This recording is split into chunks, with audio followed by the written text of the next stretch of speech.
की तमाड़ प्रत्याशी राजा पीटर के लिए अमित शाह का चुनाव प्रचार करना निराशाजनक है। राजा पीटर एनआईए की चार्जशीटेड अपराधी है। एनआईए का चार्जशीटेड व्यक्ति के पक्ष में आना क्या किस ओर इशारा करता है कि एनआईए केवल मुसलमानों के लिए है? एनआईए केवल एनआईए तो टेरर फंडिंग का भी जांच करता है और इस पूरे हत्याकांड में पाया गया है कि जो फंडिंग कहां से हुई। चाईबासा में जेएमएम के स्टार प्रचारक कल्पना सोरेन ने जगन्नाथपुर में चुनावी सभा को संबोधित किया। कल्पना सोरेन ने कांग्रेस उम्मीदवार सोनाराम सिंकू के पक्ष में वोट की अपील करते हुए केंद्र सरकार पर निशाना साधा। कल्पना सोरेन ने कहा कि बीजेपी की नजर झारखंड की जमीन और खनिज संपदा पर है।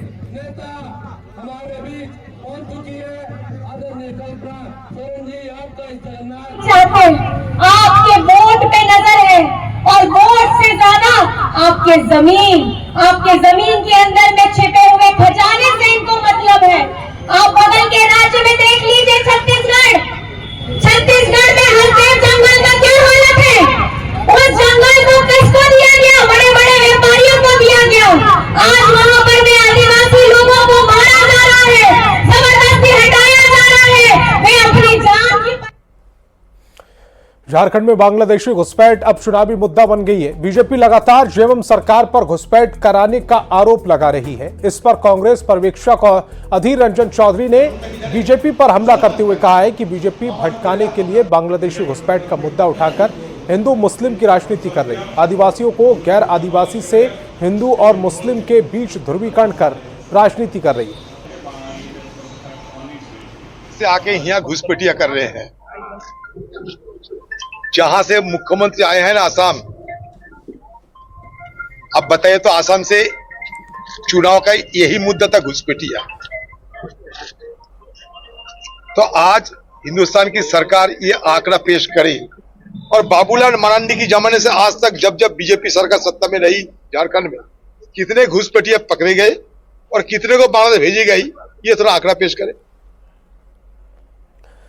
रामगढ़ से कांग्रेस उम्मीदवार ममता देवी के समर्थन में कांग्रेस कार्यकर्ता समीक्षा बैठक का आयोजन किया गया। बैठक में को संबोधित करते हुए झारखंड कांग्रेस के प्रभारी गुलाम अहमद मीर ने कहा कि विपक्ष के पास ट्रकों से भरकर पैसा, इससे घबराने की जरूरत नहीं है। वे देश चला रहे हैं, उनके पास पैसा जरूर होगा। इस मौके पर कई लोगों ने दूसरे दलों को छोड़कर कांग्रेस की सदस्यता ग्रहण की।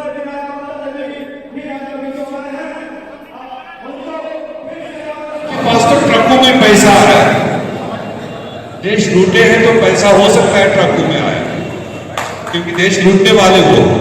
मगर जब आप जीत के आओगे, जब आप ममता जी को जिता के आओगे, मैं पूरे कश्मीर की तरफ से आपको एडवांस मुबारकबाद देने आया हूं।